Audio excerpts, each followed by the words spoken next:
हरे कृष्णा। सब लोग स्वस्थ रहिए, अपना अच्छे से ख्याल रखिए। जिनके साथ आपकी बातचीत नहीं हो रही वो पर्सन क्या सोच रहे हैं ये जानने की कोशिश करेंगे आज के रीडिंग से। टैरो भी देखेंगे, साथ ही साथ ओरेकल मैसेजेस। शुरुआत करेंगे कार्ड शफल करके। जैसा कि ये एक जनरल कलेक्टिव रीडिंग है, इसलिए हो सकता है कुछ कार्ड्स आपके साथ रेजोनेट करें या फिर पूरा रीडिंग, इट डिपेंड्स। रीडिंग को क्लेम करने के लिए आप कमेंट सेशन में मनचाहा कमेंट सेंड कर सकते हैं और रीडिंग अगर आपको पसंद आता है तो चैनल को लाइक और सब्सक्राइब करना ना भूलें।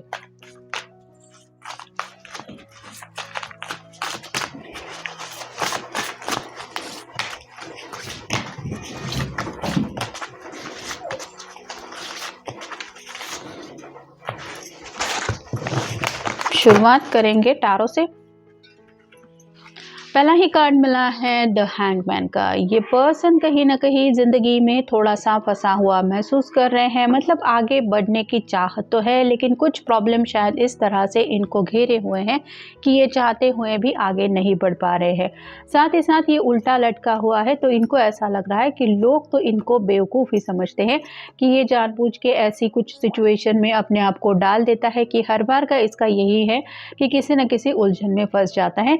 लेकिन इनकी सोच ऐसी है कि ये अलग नज़रिया है इनका दुनिया से काफ़ी, और उसी नज़रिए की वजह से मोस्ट ऑफ द टाइम ये पर्सन आप कह सकते हैं मुसीबतों से घिरे रहते हैं। मतलब अलग ही सोचते हैं, जैसे सब लोग नॉर्मली सोचने की कोशिश करते हैं उससे काफ़ी ज़्यादा इनका अलग पॉइंट ऑफ व्यू है।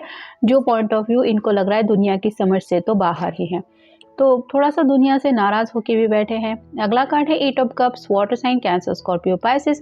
उदास है, आपको मिस कर रहे हैं। टू ऑफ कप की एनर्जी में जुड़ने की चाहत होते हुए भी जैसे ये पर्सन पीट करके यहाँ पे खड़ा है वैसे ही आपके सामने अपनी ट्रू फीलिंग्स रिवील नहीं करना चाहते कि आई मिस यू। फिर है पेज ऑफ पेंटिकल्स और साइन टॉरस वर्गो कैप्रिकॉर्न। आपकी कोई तस्वीर हो सकती है जिस तस्वीर को देख के उनको लग रहा है कि आप बहुत ज़्यादा हॉट है या फिर आप बहुत ज़्यादा कूल है। तो ये जो उनके मन में बात आ रही है आपके लुक वाइज, ये आपको कॉम्प्लीमेंट तो देना चाहते हैं लेकिन अपने दिल की बातें अपने तक ही रख रहे हैं क्योंकि शायद ये किसी स्पेसिफिक टाइम का इंतज़ार कर रहे हैं। फिर है queen of wands, fire sign Aries, Leo, Sagittarius. अगर आप कोई फेमिनिन पर्सन है तो ये आपके गुस्से से डरते हैं। मतलब फिलहाल भी उनको किसी वजह से तो लग रहा है कि अभी भी आप उनसे नाराज़ है और ये अपनी तरफ से अगर बात करने की कोशिश करेंगे तो उनको आपकी नाराज़गी का सामना ज़रूर करना पड़ेगा। फिर है द हाई प्रिस्टेस। आपके इमोशंस आप कभी भी चेहरे पे रिवील नहीं होने देते, ऐसा हमेशा से उनका मानना है। मतलब जैसे ये पर्सन कंफ्यूज है तो कंफ्यूजन की एनर्जी इनके चेहरे पे दिख जाएगी, अगर ये इमोशनल है तो इमोशंस दिख जाएंगे चेहरे पे। लेकिन आपका बिल्कुल भी ऐसा नहीं है। आप हमेशा अपने ट्रू इमोशंस हाइड करने में बहुत अच्छे हैं, ऐसा इनको लग रहा है। कहीं ना कहीं ये पर्सन आपको अपना बेटर हाफ भी समझते हैं, परफेक्ट मैच भी समझते हैं क्योंकि किंग ऑफ वैंड भी आया है और क्वीन ऑफ वैंड। तो दोनों भी अगर थोड़ा थोड़ा गुस्सा दिल में बैठ के कुछ सोचने के लिए आप कह सकते हैं रेडी नहीं है कि कैसे नई शुरुआत होगी, तो ये जो गुस्सा है वो बढ़ता ही चला जाएगा, ऐसा इनका भी कहना है। और जैसे गुस्से को शांत करने के लिए पानी बहुत अच्छा होता है कि हम कहते हैं कि गुस्सा आ रहा है तो थोड़ा सा पानी पी लो, वैसे ही ये अपने प्यार से आपका गुस्सा शांत करना चाहते हैं। कहीं ना कहीं ये एस ऑफ कप का कार्ड बताता है कि आपके साथ न्यू बिगिनिंग का ख्याल तो इनके मन में आ ही रहा है। फिर है four of swords, air sign, Gemini, Libra, Aquarius. बैठे बैठे ये आप ही के ख्यालों में खोए हैं लेकिन यहाँ पे दीवार पे जैसे 3 सॉर्ड्स हैं वैसे ही किसी वजह से अगर दोनों के बीच में दिक्कतें आ रही हैं तो हाथ के पास रखी हुई सॉर्ड बताती है कि कम्युनिकेशन कर सकते हैं ये अगर आप चाहे तो। मतलब आपसे बात करने की ख्वाहिश होने की वजह से अगर ये कॉल मैसेज करते हैं और आप उसका रिस्पॉन्स देते हैं तो दोनों के बीच में सुलह भी हो सकती है। अगला कार्ड है टेम्परेंस, आग और पानी का डेडली कॉम्बिनेशन है दोनों का, मतलब अपोजिट अट्रैक्ट। लेकिन फिर भी उनको लग रहा है कि यूनिवर्स ने ये कॉम्बिनेशन ही बहुत प्यारा बनाया है। अगर यूनिवर्स की तरफ से हमें एक दूसरे के लिए चुना है तो क्यों नहीं। फिर है क्वीन ऑफ पेंटिकल्स और साइन टॉरस वर्गो कैप्रिकॉर्न। इन्हें कहीं ना कहीं ऐसा लगता है कि आप थोड़ा सा अपनी फैमिली को इम्पोर्टेंस ज़्यादा देते हैं, अपने दिल की ख्वाहिशों को इतना सोचते नहीं हैं या फिर उनको प्रायोरिटी नहीं देते, और इसी वजह से शायद इस रिश्ते में दूरियां आ गई हैं या दिक्कतें हमेशा आती हैं। तो आपकी फैमिली के ऊपर थोड़ा सा ये पर्सन नाराज़ है। और फाइनल है 8 of wands, fire sign Aries, Leo, Sagittarius. काफ़ी ज़्यादा मल्टीटास्किंग चल रहा है ज़िंदगी में, शायद ये बहुत ज़्यादा उलझे हुए हैं। कुछ ऐसे प्रोजेक्ट हो सकते हैं काम को लेके जिसमें भी ये अपना बेस्ट देने की कोशिश कर रहे हैं। घर की भी कुछ रिस्पॉन्सिबिलिटीज़ हो सकती है और हेल्थ वाइज भी कुछ इश्यूज चल रहे हैं और मे बी आपको इन सब बातों को लेके कोई आइडिया नहीं है। आपको लग रहा होगा ये पर्सन आराम से अपनी ज़िंदगी जी रहे हैं, लेकिन हकीकत कुछ और है।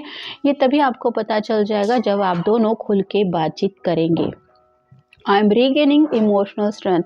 अपने जो ट्रू इमोशंस है वो आपको बताना चाहते हैं, लेकिन ये रिबल करने के लिए भी उनको हिम्मत जुटाने की ज़रूरत है। आई फील स्टक, जैसा कि हैंगमैन के कार्ड में हमने देखा है, ज़िंदगी में इमोशनली काफ़ी ज़्यादा ये पर्सन फंसा हुआ है। मतलब दिलो दिमाग में जो भी तूफान चल रहा है उसको एक्सप्रेस करना इनको नहीं आता, जिस वजह से दिलो दिमाग में जो बर्डन है वो बढ़ता ही चला जा रहा है। I want to look better first. तो आपके सामने अपनी ट्रू इमेज लाना चाहते, लेकिन शायद पिछले कुछ वक्त से इस पर्सन ने अपने आप के ऊपर ध्यान नहीं दिया है और थोड़ा सा लुक वाइज भी ये आप कह सकते हैं इस तरह से अपने आप को देख रहे हैं कि आप अगर उनको देखेंगे, मिलेंगे तो आप कहेंगे कि ये क्या हाल बना रखा है, ये कैसे दिख रहे हो या दिख रहे हो। तो अपने लुक के ऊपर भी फिलहाल ये काम कर रहे हैं। My biggest fear come true. ये दूरियां और भी बढ़ती चली जाएगी या फिर आप दोनों दिन ब दिन एक दूसरे से दूर होते चले जाएंगे। अगर ये उनका डर था तो वो डर कहीं ना कहीं सच हो रहा है, जो उनको और भी ज़्यादा डरा रहा है। Can we start from scratch. तो दोनों के बीच में अगर बातचीत बंद है तो किसी को तो शुरुआत करनी पड़ेगी। ऑब्वियसली जो पहले कॉल मैसेज करेगा उसको सामने वाले पर्सन की कुछ एक दो बातें तो सही लेकिन सुन के लेनी पड़ेगी, जिसके लिए ये अपने आप को प्रिपेयर कर रहे हैं। I am sending you songs. जो बातें दिल में हैं वो अगर जुबां पे नहीं आ रही तो ये सोच रहे हैं आपको कोई सॉन्ग सेंड कर दे। उस सॉन्ग को सुनते हुए आपको शायद दोबारा कुछ यादें पुरानी ताज़ा हो सकती है या फिर आपके मन में अपने पर्सन को लेके कुछ प्यार और ज़्यादा गहरा हो सकता है। Forgive. Could you ever forgive me. उनको नहीं पता कि अगर वो सच्चे दिल से आपसे माफ़ी भी मांगते हैं तो भी क्या आप उनको माफ़ करेंगे या करेंगी। किस तरह से ये अपने आप को आपके सामने लाएं कि आपका जो गुस्सा है वो गायब हो जाए, ये समझ नहीं पा रहे हैं। I am afraid of what I might see. डर सता रहा है उनको कि कहीं वो हमेशा के लिए आपको खो ना दे और इसी ख्याल की वजह से आप कह सकते हैं उनके दिल की जो बातें हैं वो ज़ुबान पे नहीं आ रही। दिलो दिमाग में काफ़ी ज़्यादा जज्बातों से उलझा हुआ है ये पर्सन और उस वजह से निगेटिव माइंडसेट और भी ज़्यादा इनको डरा रहा है। और फाइनल है अनब्लॉक मी प्लीज़। यहाँ पे कुछ लोगों ने शायद एक दूसरे को ब्लॉक करके रखा है और ये कहना चाहते हैं कि अनब्लॉक करो मुझे ताकि मैं अपनी बात तुम तक पहुँचा सकूँ या तुम्हें बता सकूँ। तो यहाँ पे अगर कम्युनिकेशन के दरवाजे आपने बंद किए हैं, आप नहीं चाहते अपने पर्सन से बातचीत करना, तो ये पर्सन तो आपसे बात करने के लिए तड़प रहे हैं। ये तो इस कार्ड से पता ही चल रहा है। बस अब उनको ये नहीं पता कि आपके सामने बात अपनी रखनी कैसी है या फिर ये साबित कैसे करना है कि आज भी उनके दिल में आपके साथ आगे बढ़ने की चाहत है। तो ये था आज का रीडिंग। जनरल रीडिंग है, आपके साथ जितना रेजोनेट हो उतना ले लीजिए। मिलेंगे नेक्स्ट रीडिंग में।